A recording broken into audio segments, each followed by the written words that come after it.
about the same sort of day. Excellent. Very, very similar. Very, very similar. Both clearly in need of a caffeinated beverage and both unable to acquire one. So, you know, it is what it is, I guess. I don't understand what you're... I mean, I'm the one with ME, which is mornings are just a problem. And I didn't get home till 3 o'clock this morning. Good for you, Stu. And I'm fine. What's Good up for with you. you? So Good for you. I'm going to combat that by saying I have fibro and I didn't go to sleep until 6 o'clock this morning. Oh, yeah. Okay. Yeah, fair. You win. There you go, Stu. There you go, Stu. Your chronic illness is not an excuse to shit on other people. Absolutely. Yeah, my brain just would not switch off. My body would not switch off. And at 6 o'clock this morning, I was like, fuck, I've got to get up and record. Sorry. If it makes you all feel better, I went to bed at 3 a.m, but that was entirely self-inflicted because I have discovered the red mage job on Final Fantasy. I fucking love it. I was in bed at like 10:30 or something, up at 6. I'm very much a morning person. That's because you're the only adult, you're the only real adult here, Amy. That's the only obvious answer. I wouldn't say I'm the only real adult. Maybe I'm the most sensible. No, I want to know what dark pact you've signed up to be able to do that. I want to know how I can quit said pact so I can get laying in the morning. That is something I have not experienced since I was a teenager. And especially because the clocks went back recently. So I've Always just been getting up an hour earlier because, yay, why not? Amy, can you do me a favour and just drop your volume of your mic a little bit, please? No. Is that better? Yeah, that looks... I should be a lot quieter now. Yes, thank you. Yeah. Got louder for me. I think that's just where she leaned in, Asta. She leaned into the mic. Hello. It was definitely No. That beats the crap out of me. If you're going to lean in, drop your voice. This is That's it. So we get the lovely ASMR tones going. Quiet. I love how we just had this conversation about Amy being the most sensible among us, and then just immediately chaos. It was great. I think that says a lot about us as a group of people. I think. Yeah, I'm sensible until there's chaos. Until there's the potential for chaos, and you're like all over it. Yeah. Well, speaking of the potential for chaos, welcome back, listeners, to Tales from the 20 Side, a Pathfinder 2nd Edition Let's Play podcast. My name is Dom, and I'm your GM for this game and for many others. And I'm joined by Stu. Hello. I'm joined by Amy. Ahoy, hoy. And I'm joined by Asta. Hello. Good it is afternoon. Good afternoon, everyone. I really had to check that. Oh dear, listeners, can you tell this is our first recording on a Sunday morning and we're all a bit groggy? Speak for yourself. I very much am speaking for myself. Very much am. I mean, I'm on my 5th coffee of the day, so there's that too. See, that's the other reason I don't want to get up at stupidly early in the morning, because it just means that I end up drinking more coffee, which is great. Coffee's a great drink. Well, I'm only on the one coffee, but it is a double-sized mug, so... So it looks like a pretty swanky mug, there, Stu. Yes. It's about the size of a Sports Direct mug, but without the twattery. Yeah. Oh, sorry, Amy. How does one... No, but how do you own a Sports Direct mug? Because, I've never gone out and bought one, but there's always one around. They just appear. They multiply. Yeah. They have a secret breeding ritual. When you have enough mugs in your cupboard, eventually those mugs will kind of amalgamate into one big mug, and that becomes the Sports Direct mug. So I need to separate my mugs. Yes, you do. Keep your mugs separate. Otherwise, sprinkle a little bit of salt. Use a bit of sage. It'll stop it completely. Make sure you don't feed them after midnight. That's the big thing. Yeah, don't get them wet. That'd be a bit counterintuitive for a mug, though, wouldn't it? Yes, it would. Yeah. Yes, it would. Dry mug only. Oh, that'd be gross. Could you imagine just going to make a cup of tea and just having a a mug full of tea leaves or a mug full of like coffee granules, and that's all you can have. You can't have any liquid. That'd be gross. Yeah, chewing freeze-dried coffee does not sound fun. No, it really doesn't. But, oh no. Oh dear. Well, that killed that conversation. It did. It's something we're quite good at is killing conversations. I think it's I don't know why it is. It's just a thing that happens. You know what else we're good at? What are we good at? Saving children. Yeah, we are. You saved a bunch of children last time. Yeah, we did. Well, not last time, but the time before. Time before, yeah. Those Caligni are good at saving children. Yeah. And therefore us. by extension, Della, and by extension, the party. Yeah. I'll remove myself from that because I do keep saying, I'm not responsible for anything Alwyn does, but by extension, that means I can't take credit for anything my characters do either. No. I'm at least fair about it. Fair enough. That's acceptable. I'll allow that. So you guys are back in Logrovich's Clocktower. What's going on, everyone? Panic. Yes. We just beaten to death a Troll Hound. Well, not to death. Not to death, because they won't die. No, we need to fire it. Yeah, I believe. I mean, it's really hard to set fire to a body that's bleeding. I think Otto would disagree with you. I feel like Stu is speaking from experience here. Is there something you want to tell us, mate? Not in Stu's experience, however, my previous name. No. Jack Stewson. Jack Stewson, yes. That famous wanted serial killer. Yes. And I believe we also had the issue of a vanishing frost troll that may be dead or might not be dead. Don't remind Dom that there's a frost troll that could come back at any time. Oh, don't you worry, Amy. I needed no reminding about that particular happening. Well, one can hope. That's it. So yeah, you've had a vanishing frost troll. You've beaten a troll hound to death and then set it on fire with a flint and steel and a torch and all sorts of things. Aren't we in here because someone was like screaming for help or something in this particular room with the troll, or is that where Alwyn is? Alwyn is a floor above you, and there wasn't someone screaming for help, but there was something that's drawn his attention. Singing. Cat that's goes evil. moo and the elf goes ribbit or something like that. And he's just had a bit of a shock. Poor Alwyn. Yeah. What's Alwyn just seen? Does Stu remember? So he heard this singing and thought, oh yes, there's a singer involved somehow. I haven't listened to that episode in a long time. But he went to investigate thinking, I'll release the singer before we bring this clock tower down and kill them. And he's found a child-sized skeleton playing with some blocks and toys. I will just make a small change. It's not an entire skeleton. You can see this whatever this creature is in front of you. You can see it seems to be a collection of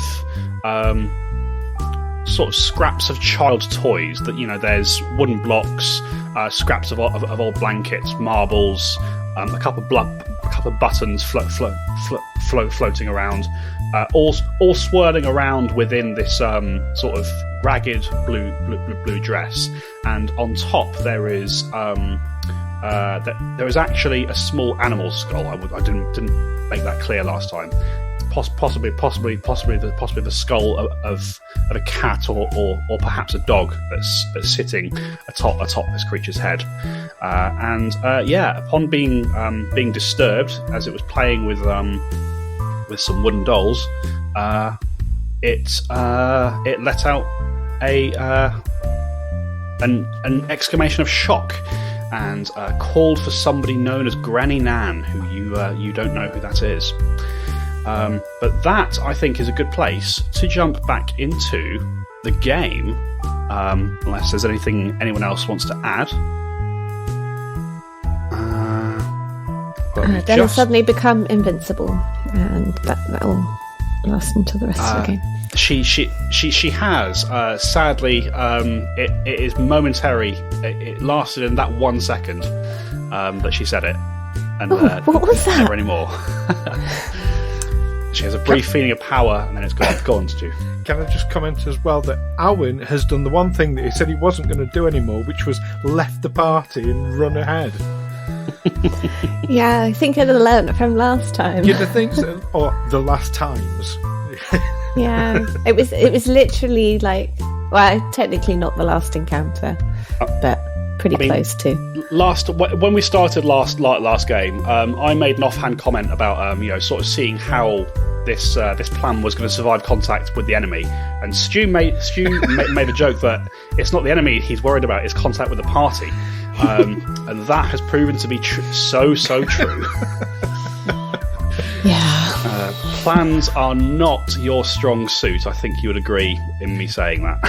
133 episodes in, I know who we are. We haven't even settled on a team name yet. No, we have the Fishy Friends. No, we haven't. You've got about 3 names floating around. There's the Fishy Friends, there's Shark Tankard, and there's the Wonky Nugget. I like the Wonky Nugget best. I will allow your companions to explain the meaning behind all 3 of those, Asta, should they choose to. But let's get back into the game. So Alwyn upstairs has just discovered this whatever this creature is in front of him. Meanwhile, downstairs, Della, Amos, and Ryden, along with Chardonnay, have just finished off the Troll Hound that was giving them a bit of trouble. We're going to stay in rounds for the moment, just because there's a lot of stuff happening here. We come round to Ryden.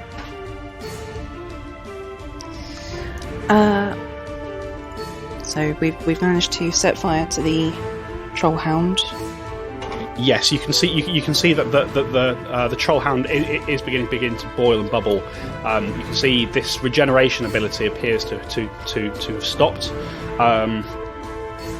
Certainly with your role about Troll Hounds from last time, fire stops their regeneration. However, it's often worth just putting an extra hit or 2 in if you can, just to make sure it's finished off after you've applied fire, if that makes sense. That makes sense. In that case, I will just hit it with a phase bolt. Just sort of point my fingers at it, and that same stuttering in and out phase of like purple energy just shoots towards it. Roll a spell attack for me, Ryden.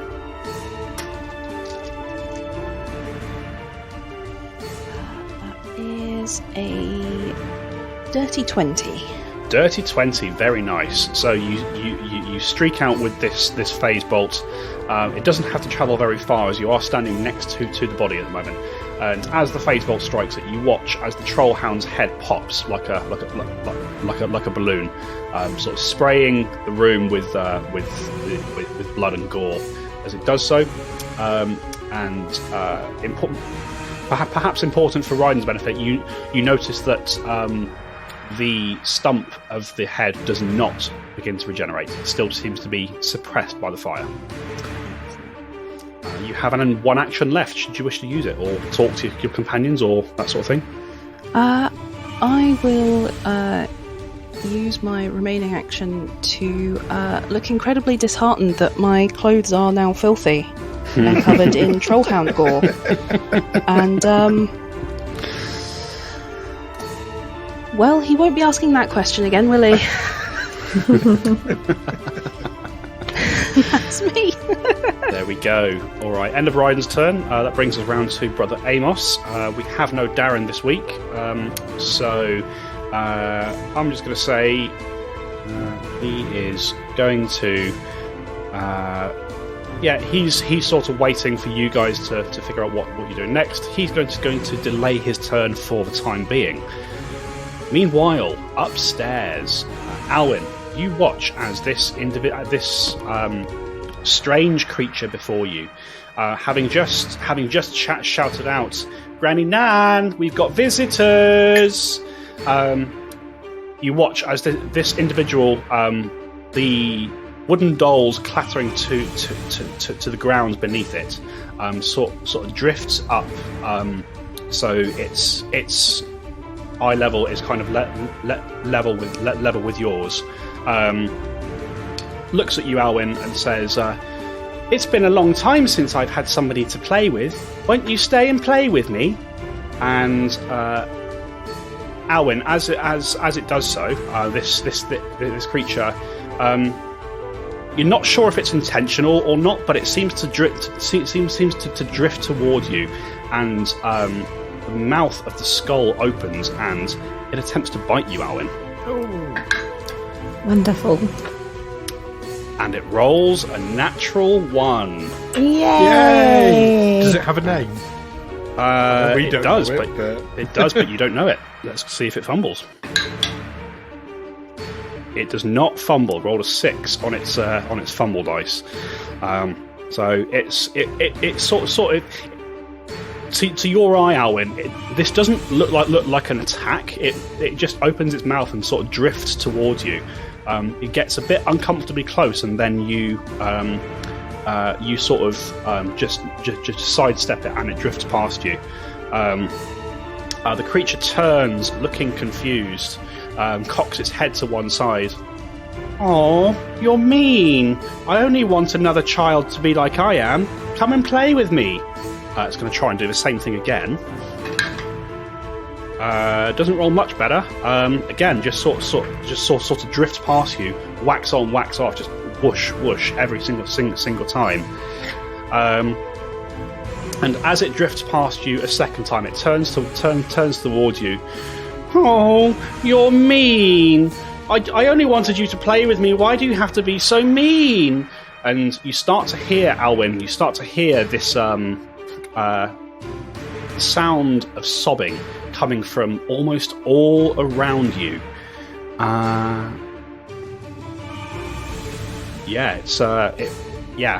as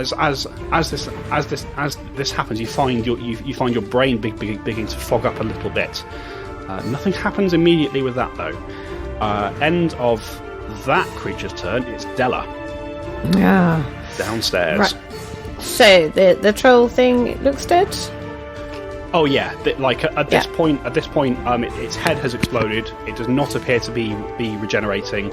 If you wanted to just stab it a few more times just to be sure, that would absolutely be I think you could do. Yeah. So I think I'm gonna look around and notice that Alwyn isn't here, and roll my eyes and stab the creature as I walk to where I think Alwyn is. So I'll use 2 moves and a stab. Yep, so you strike at the Troll Hounds. Just roll an attack for me, Della. Don't roll a 1. I rolled a 1. Do you want to use a hero point? Yes, I will. I know I said I was going to stop reminding you of them, but you do forget about them a lot on your own. So No, that was a bit better. I rolled an 18. It's no, enough. 28. It's enough. You stab the creature. This time you tear off one of its limbs, and again, sort of very, very satisfied that it does not appear to be regenerating. Cool. And then I'll move 60 feet towards Alwyn. Yeah. So you do know that Alwyn went upstairs, sort of on this revelation that you needed fire to stop the Troll Hound from regenerating. Alwyn was like, "I don't have either of those. I'm going upstairs. See you later." So yes, you can absolutely move in that direction. Yeah.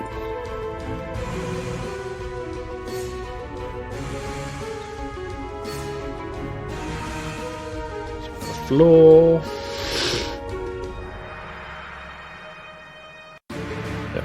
Okay, so Della, as you come up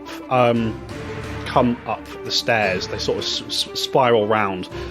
You You end your move just outside a door which is open, and you look through it, and you see yourself looking into perhaps a small corridor or antechamber of sorts. There are double doors on the left, and the right, and you can see at the far end of the room, Alwyn is being harried by this strange, ghostly figure.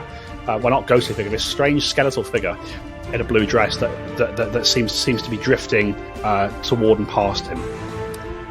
You can also start to hear the sound of sobbing as you get up to this area, Della. Oh, that sounds great. All right, end of Della's turn. It is Alwyn. Ooh, okay. So first thing I'm going to do is I'd like to do a knowledge check. I'm hoping it's religion. It sort of looks like it might be, possibly. Well, I can tell you, Alwyn, this is going to be a religion check. What's your religion bonus? My religion bonus is 13. 13, very, very nice. All right, so Alwyn, I can tell you that as you see this creature manifest before you and dive towards you,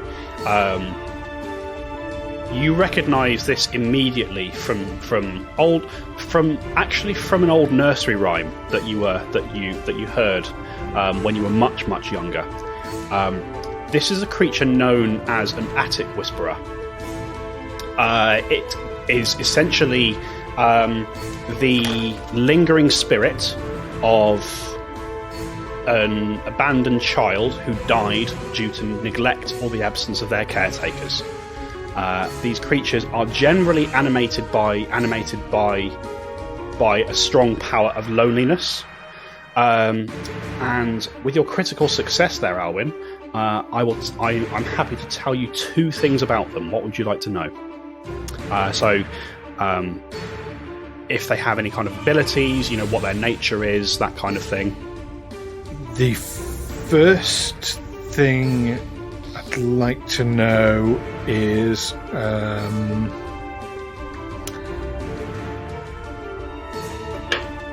what are they what do they do to people? What's their attack, basically? So generally what happens when an individual encounters an attic whisperer, the attic whisperer, because it's driven by loneliness, it only ever wants to play with the people who encounter it. However, there is a dark impulse within it, just by nature of it being undead, and in the course of playing with their playmates, they have the capability to drain the breath and the voice from living creatures.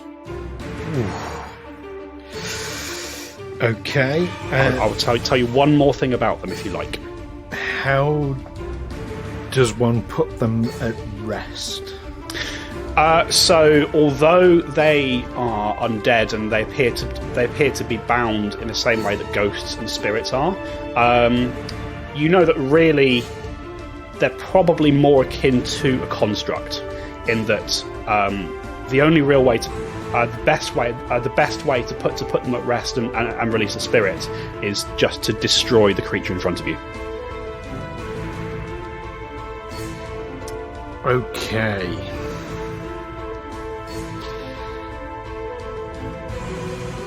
I mean, okay. That's not saying there aren't other ways to do it, but that's the most effective, the most immediate. Okay.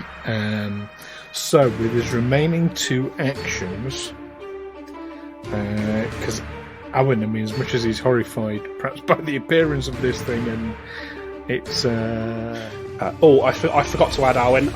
At the start of your turn, where you hear these sobs sort of whispering around you, I need you to make a will save, please. Oh, okay. Let's do that. Do I use a hero point?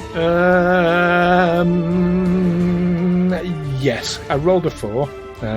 Okay. For a total of 17, I'm going to use my hero point. Rolled a 5 for 18. 5 for 18. And 18, Alwyn, I can tell you is a failure. And as you sort of hear these sobs entering your mind, you start finding it hard to concentrate. You become stupefied 1, Alwyn. So it's not too bad. It gives you a status penalty on intelligence, wisdom, and charisma checks and DCs. That does include will saves. Yes, it does. Okay, so it also would have affected the outcome of your recall knowledge. However, you still rolled high enough to get a critical success anyway, so it doesn't matter. Okay, good. So Alwyn's going to take some pity actually on this creature. So for a free action, I'll drop the sword. Okay. Second action, I'd like to go into the backpack and take out one of the 4 dolls. Okay. That Alwyn has. Yep. And for a third action, he'd like to offer the doll to the creature. Look, it's alright, I've brought a friend for you to play with. Excellent. Okay, that's the end of Alwyn's turn. We'll see how the creature reacts in a moment. At the end of your turn, Alwyn, Ryden, you are the only person who sees this. There was a faint popping sound, and in the area where the troll vanished a second ago, a very confused-looking troll reappears as its axe slams into the stonework before you. But it's your turn. What do you do? I'm guessing Amos sees it as well, because he hasn't moved yet, has he? No, that's it. Well, obviously. Oh, he did. That's correct. So actually, that works out quite nicely. So as this creature reappears, Amos kind of grabs you by the arm, Ryden, almost starts to push you past the troll, and as he does so, you see he starts taking out a torch from his pack, and he says, "You go. Don't worry about me. I'll take care of this one. Go find the others." Ryden will follow his instructions and get out. They're pretty sharpish, and follow where she saw Della disappear too. What's your speed? It's 25. Yes, it is. Okay, so with 2 actions, you can get up behind Della, and you can sort of see this doorway that she's before. Sorry, my mistake. My speed is 30. Oh, very nice. In that case, even so, with 2 actions, you get up the stairs, and you find yourself basically next to Della, looking through this door into where you can see Alwyn, and offering a doll to a strange skeletal creature at this point. And what I will say, the last thing you see as you disappear up the stairs is you see Brother Amos strike a torch and just dive in and start pummeling on this troll.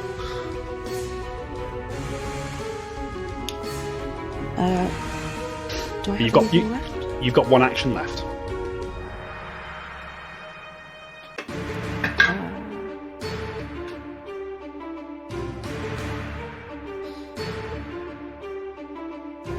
I think I'll just end my turn there. I think I'll just end your end your turn. Fair enough. Okay. At the end of that, you're back round to the attic whisperer. You see Alwyn as you offer the doll toward this creature. The first thing that happens is you hear the sobbing subside. The stupefied condition immediately ends, and you watch as the creature once again drifts towards you. A gift! Yay! I knew you were a good one. As the attic whisperer drifts towards you, Alwyn, you watch as the doll starts to be pulled from your hand. However, once again, this creature, seemingly unable to control its impulses, gets dangerously close to you, and the jaws open once more. And that is a much better roll. That is a 33 to hit, Alwyn. Ooh. My AC is 23. That is a critical hit. Oh dear. Oh No. dear, oh dear. And it's got a name. I've rolled max damage. I'm so sorry. It is what it is. That is 32 points of piercing damage for Alwyn. Okay. Alwyn, I also need you to make a fortitude save, please. Okay. And I have used my hero point already, but I got a total of 22. 22, I can tell you. So as this creature bites into you, so I have drawn a crit card for it. Did it get a natural 20? No, it didn't. You're correct. I'm sorry. That was Amy trying to get that was like I said, agent of chaos, agent of absolute chaos. Shouldn't split the party. No, that's it. It's my punishment. So yeah, Alwyn, as this skull opens and and sort of clamps onto you, you feel it sort of sucking. You can feel the air sort of being sucked out of your lungs a little bit. So because the initial hit was a critical hit, the result of your save is 1 degree more severe. So I can tell you, Alwyn, a 22 was just enough for a success. However, because it was a critical hit, that becomes a failure. And as this happens, you feel some of the breath pulled from your body and some of your strength along with it, Alwyn. You are enfeebled 1, and you also become fatigued. Okay.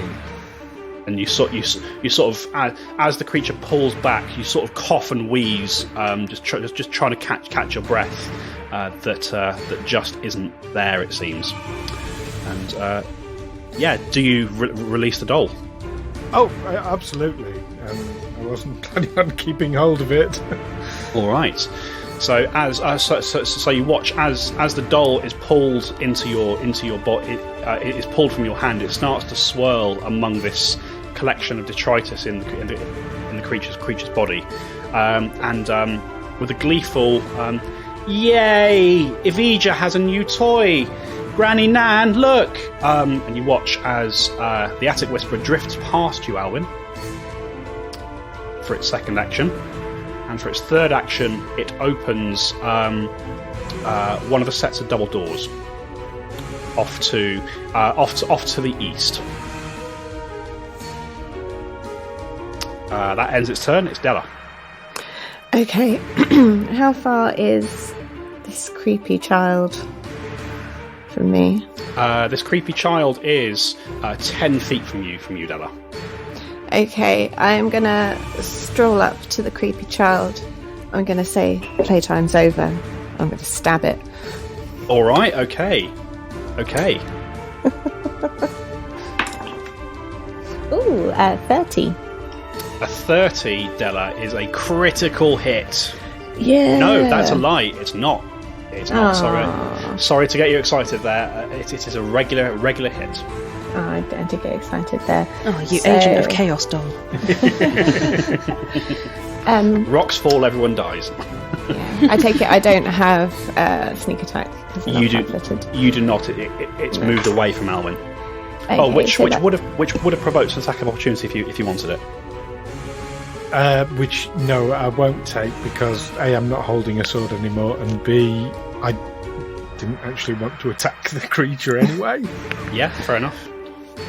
I mean, I walked into this room, I heard a bunch of creepy sobbing and see the skeleton thing. I'm going to hit it. Yeah, no, that makes total sense. Makes total sense. So that is 11 points of damage. That is 11 points of damage. Does it have any resistances? Oh, it does not. So, curiously enough, Della, this creature, although it is made of sort of swirling bone and perhaps something incorporeal holding it together, as you strike it, there is something very tangible there. And you hit it for, sorry, how much again? 11. 11, yeah. 11 points of damage. Very nice. And then for my third action, considering I actually damaged it, then I will twist that knife in to give it some persistent bleed damage. Twist that knife. And you're going to ask me what exactly it does. No, I know. Okay. I know what it does. You know. Bleed damage equal to your sneak attack dice. It's just 2. This is a really curious bit of game design on behalf of Paizo here. This creature that has no body, no organs, seemingly no blood, is not immune to bleed damage. Good. So as you drive your weapon in Della, you twist it and you pull it free. I suppose rather than blood leaking out, you start to see what looks to be a thin blue vapor just starts leaking out of where you struck in and pouring out into the into the air around you. Mm-hmm. It is bleeding. But that's going to be all 3 of your actions, Della. We are round to Alwyn. Okay, I mean, he's taking a pretty big hit there. I've got, a lot of things wrong with me at the moment. However, he's going to pick up his rapier for his first action.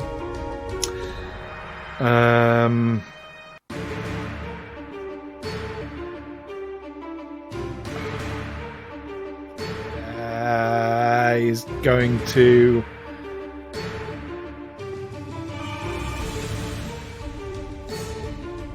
move up. Oh gosh, I don't know what to do now.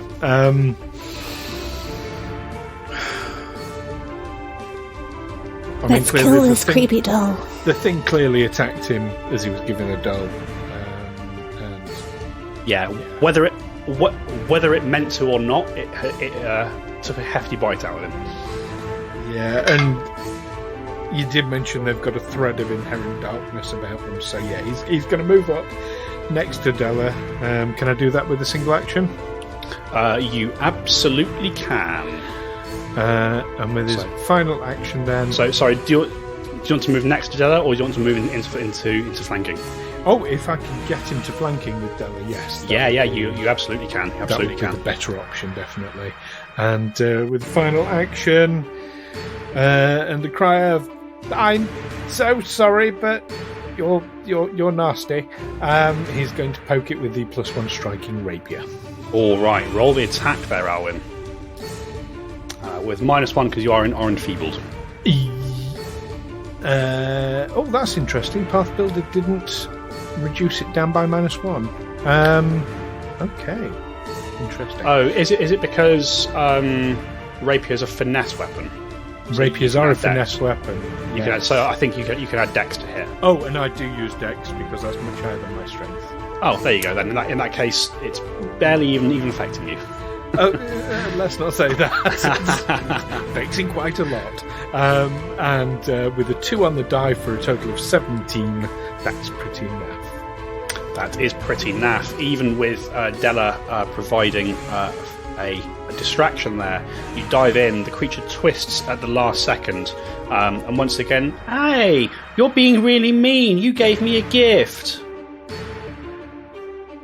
Yes, Granny Nan, these people are being nasty. Tried to eat me. Okay, right. Anything else for Alwyn? 1 action to pick up the rapier, 1 action to move, 1 action to strike. That's you done. Okay. End of Alwyn. A whole bunch of stuff happens that we don't see. I think, Ryden, what I would say is from the floor below you, you can hear the sounds of quite a big scuffle happening downstairs. Just about though, like it's barely rising above the rumble of the clockwork that permeates the entire tower. But it is your turn.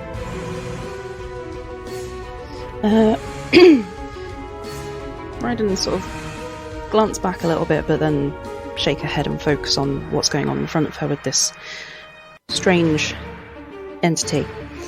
And I'd like to see if there's anything loose on the ground around me. Like any pebbles or toys that she may have dropped. Yeah, actually, I think from where, certainly from where Della has struck her, that there are a couple of buttons that are sort of sprung loose from this swirling mass of debris. Okay, then this is going to look a bit strange, but Ryden's sort of amethyst purple eye is going to start sort of glowing faintly, and her hair lifts slightly as one of those buttons starts to levitate. Yep. And draw back. Yep. And flick into the creature as I cast a telekinetic projectile. Fair enough. Roll a spell attack.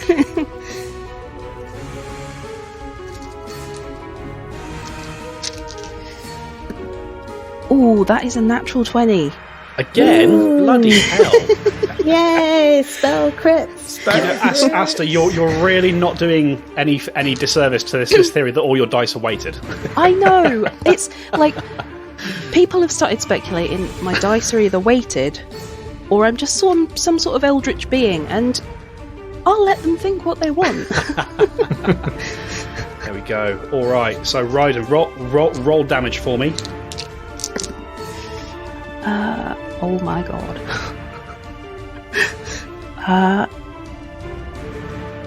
That is 17 on the dice. Holy shit. So I rolled 2 6s and a 5. Fucking hell. Right. 17 on the dice there, Ryden. Nice. So what happens here is the crit card you drew, Ryden, was called Power Surge. So as you start to lift this button off the ground to fling it in the direction of the creature, you feel magic just pour out of your body as you focus this spell. And you watch as, in addition to the button you intended, a couple of little fragments of pebbles and buttons around it, as well as a large chunk of the flagstone floor, are ripped free from the ground, and you slam it towards this creature, the Attic Whisperer.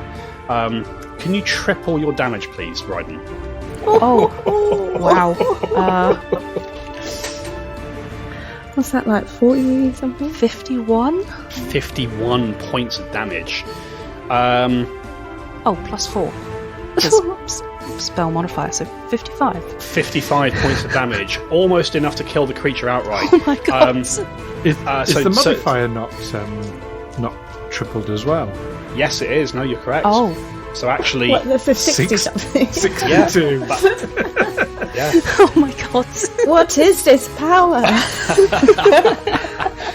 Yeah, so yeah, Della and Alwyn, you're there fighting this creature, and then you feel this prickle of static electricity behind you, and you turn, you watch this massive chunk of stone narrowly miss your face, Della, strike the Attic Whisperer centre mass. The skull is pulverised, the buttons and all the detritus are sent scattering, as both of you just hear a breath of relief as the creature dissipates.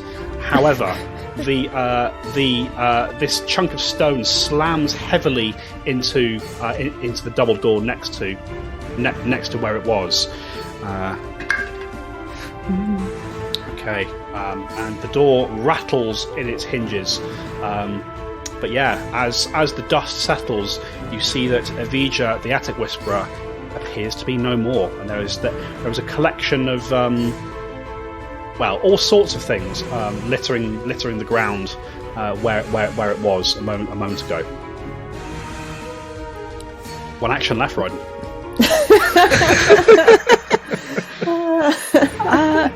Besides looking mildly surprised, I'm just going to dust my hands off.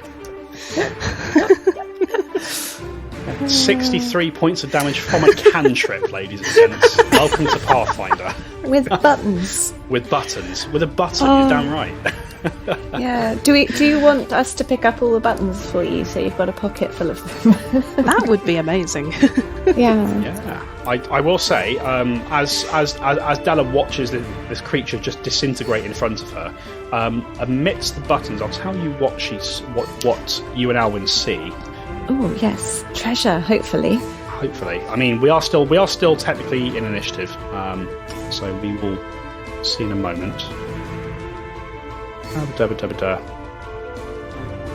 Okay, so amidst the broken toys, this doll that Alwyn gave her, and all the other just detritus that was swirling amidst her, you do see that there is a key there, Della. Ooh. And Alwyn would see it as well. You both see this sort of key glinting amongst the rest of the mass. And sorry, Ryden, what was your last action? Just dusting my hands off. Dusting your hands off. Just genuinely, just right. Excellent. Right. End of Ryden's turn. Again, more stuff happens that you don't see. We're round to Della. Oh, well, Della's going to grab said key from the pile of stuff in front of me. Mm-hmm. And then I don't think I want to meet this Granny Nan. Do you? Should we continue on with our plan?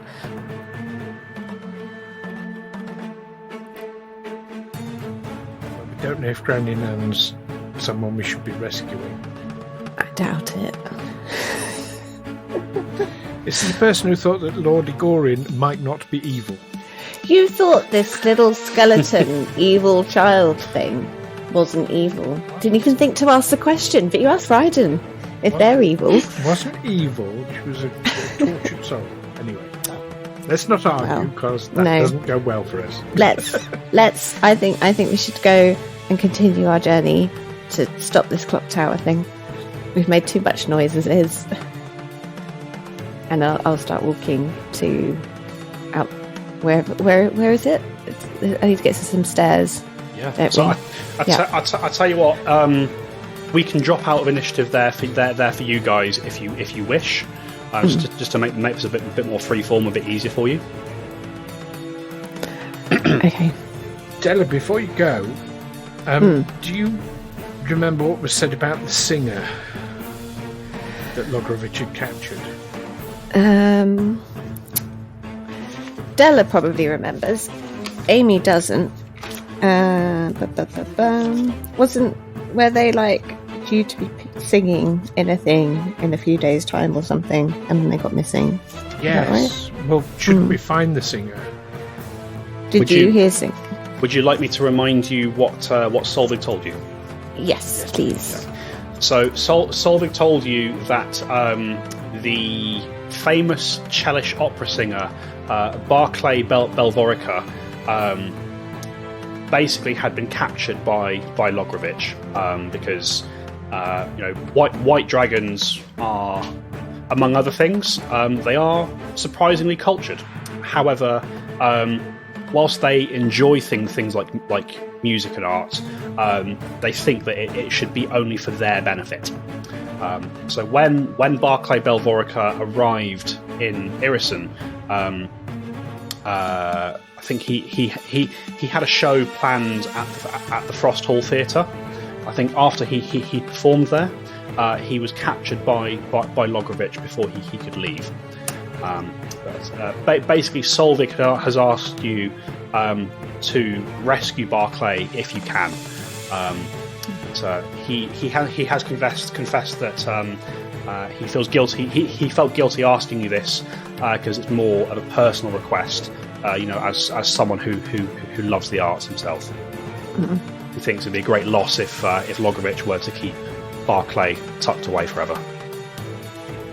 Okay. Do you think they're here then?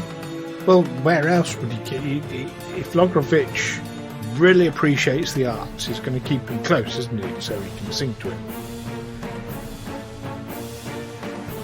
And if we bring this tower down, then we're going to be killing Barclay. I'm not terribly on board with that, surprisingly. Okay. Where do we think they are then? I don't know. I can call out for them. Yeah. It takes in hells to shout. Oh no. Don't do that. And releases the breath. Yeah. We're trying to keep a low profile. How else do we?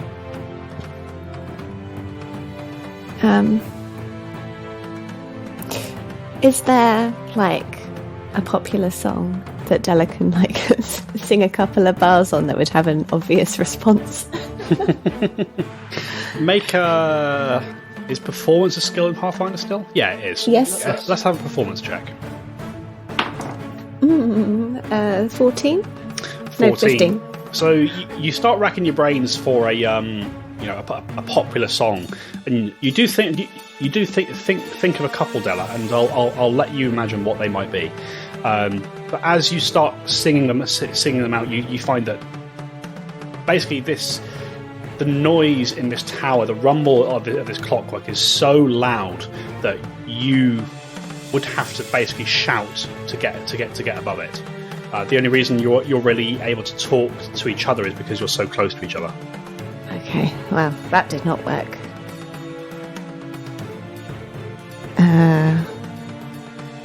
What do you want to check behind what the door is? I don't want to have a look behind the door that the evil little creature thing was trying to get in. I can only imagine those bad things behind there. Maybe Granny Nan is guarding you. So what I will say, you currently find yourselves in this corridor where you encountered Evija.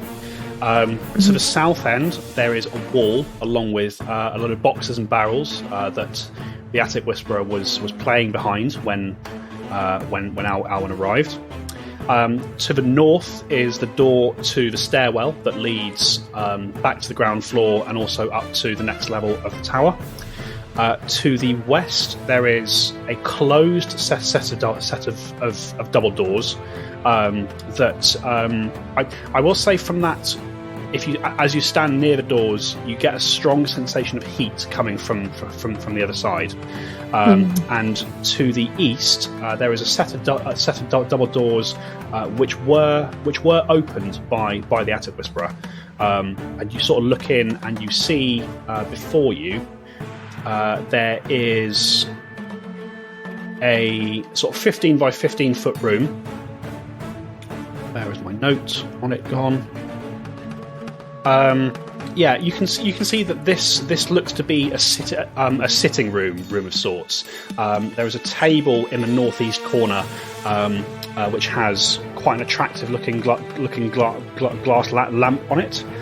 There's a rocking chair in the southwest corner next to a basket containing yarn, knitting needles, and a half completed scarf. You can see that every surface in this room is covered with just the most horrific lace doilies. Other than that, this room currently appears empty. There appears to be nobody in it. However, there are further doors leading off of it. There is a single door to the north, a single door to the east, and a single door to the south.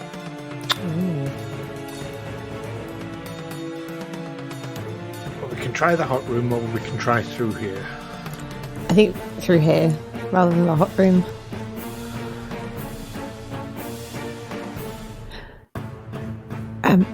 What's Ryden doing whilst this conversation is happening? She's following them a little reluctantly. And she's not saying anything, but there's just this look on her face of almost impatience. like a mother who's just come on, children. She's allowing her children to play in the supermarket, but she really wants to get home so she can watch her soap opera. Yeah. So she's just silently sort of following, and there's a great sense of reluctance in her steps. Right. So are you all moving into Dolores Umbridge's sitting room? Oh God. When you put it like that. Yeah, let's do it. Alright, so the three of you move into this room. As mentioned, there are 3 doors leading away that are all currently closed. There's a door to the north, a door to the east, and a door to the south. Take a door each? Yes, split the party 3 ways. That's great. Let's do it. We're still in the same room. Oh, just open the door simultaneously. Yeah. Della, check the door to the east. Della goes to the door to the east. I mean, are you actually opening all 3 doors at once?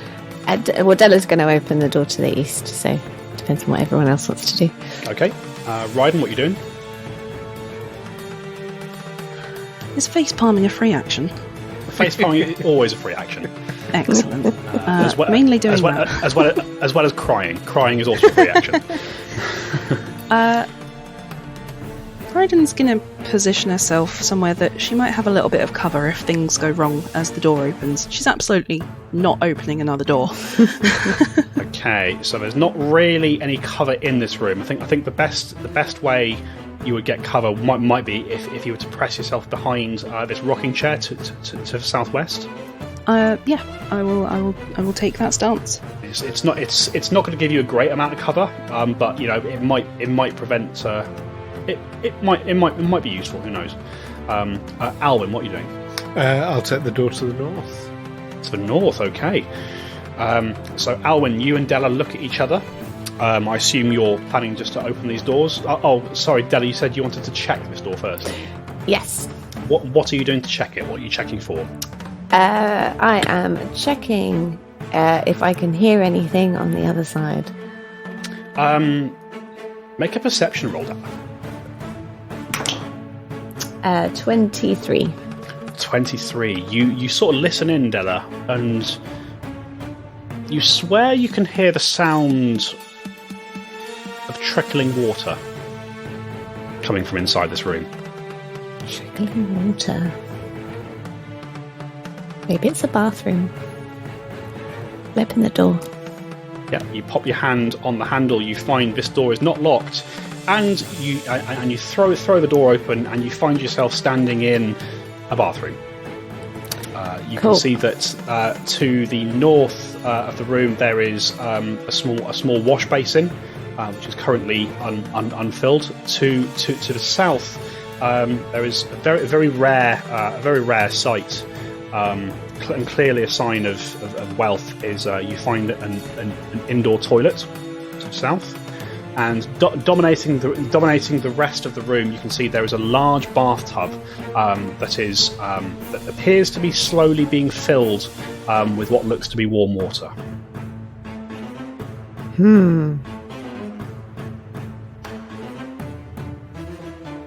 Okay. I shall report my findings, but someone's here. Yeah. They've turned the tap on.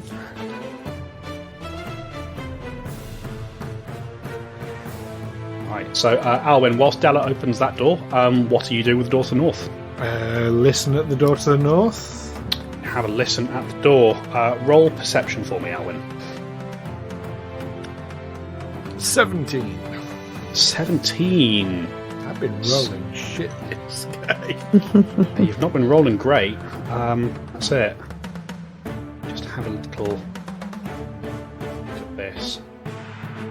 It was a 17, you said? 17, yeah. You hear nothing but the rumble and the grinding of the clockwork around you. Hey, I'll open the door. You go to open the door, Alwyn. You find it's locked. Della, Yes. can you open the door, please? I can try. Does the key that I pick up look like it would match this lock? Do you know what, Della? As you sort of have this thought, you look at the key and you think, yeah, that looks like it's about the right size. I will try said key. You pop the key into the lock. It fits very satisfyingly, and you turn it, and there is a click, and you hear the door. Unlatch. I'll open the door. You push the door open, Della, and inside you find yourself in what perhaps might. I mean, your current location notwithstanding, you might consider this to be like a child nursery of some sort. You can see as you step in, you hear the scraping of wood on wood, and you can see that the floor of this room is strewn with toys and dolls, as well as small tables and chairs sized for small creatures or children. You can see there are stacks of books, papers, basically writing materials on top of the tables. And there is a small, a basic but actually quite comfortable looking cot off to the southeast. The windows you can see are barred and have been blackened, but have been. You see the shutters have been opened to let in a little bit of natural light. And as you open the door and you take in your surroundings, you see sat in the centre of the room, seem to have been playing with some wooden blocks or something. You see a young girl, perhaps no older than 6 or 7 years old. She has sort of quite neatly plaited blonde hair, and as she looks up at you, you see she has these piercing grey coloured eyes. And as you step through the door, Della, you notice that on her face is a look of trepidation, which is replaced by a big, broad smile as she sees you. And as you start to hear a gasp of breath, or a cheer or a shout of joy escaping her, you see she almost remembers herself, puts a finger to her lips, and just says to you, Della, "Shh, Granny Nan's listening." And that's where we're going to end for tonight, folks. Oh, no.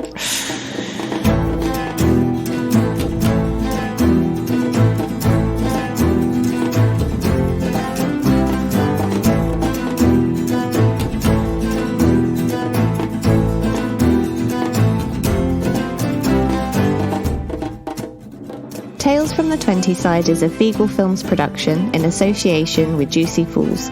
Music by Alexander Nakarada and editing by Stu Jackson. Find us on Facebook, Twitter, Instagram and Discord by searching Tales from the 20 Side or by visiting talesfromthe20side.com.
Della was going to have us just leave.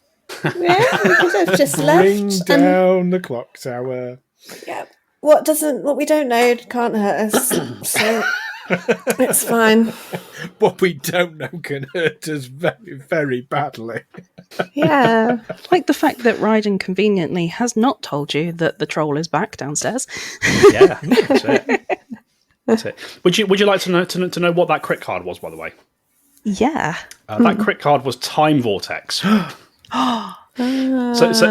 So basically, when you hit it with that spell, Ryden, you basically threw the troll forward 20 seconds in time. Oh, that's really cool. It was quite cool. So yeah, if it was a spell, which it was, it would have taken normal damage, but there was no damage from Raven Feeblement anyway. And yeah, the target vanishes and reappears 1d4 rounds later. Also, interestingly, I think that cantrip actually did even more damage Because it says in it, when it's a critical success, you deal double damage.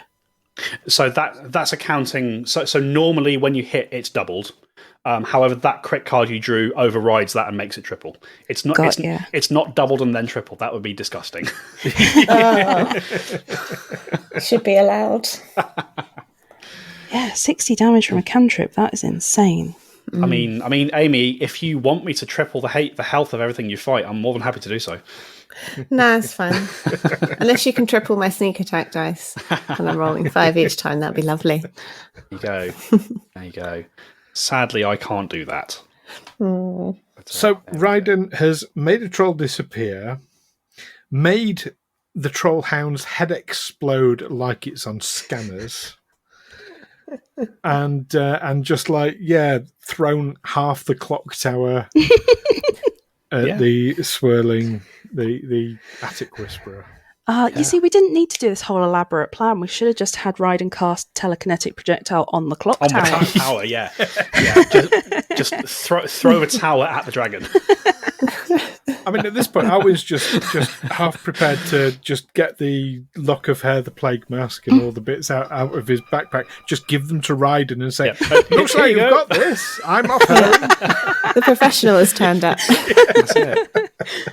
Yeah, you guys appear to have made a very powerful, very very mysterious ally. Yeah. Very. Yes, who's now got red on her. Yeah, she's not impressed. That's why she's so impatient. She needs to go and change. That's it. Just don't try casting a spell, because that'll be pretty devastating. And contrary to popular belief, she can't clean herself up. She doesn't have prestidigitation. She's stuck like that. There we go. She's normally just very careful with her clothes. Oh dear. Oh, that poor dress. That poor attic whisperer. I felt sorry for her. It was evil. It wasn't evil. It was. Evil. It was. I will tell you, Stu, as part of the same recall knowledge check. Attic whisperers, when they form, they do form with the evil alignment. I mean, yeah, but it bit you for half my health points. I mean, yeah, it's got to die. Yeah. Anyway. Yeah.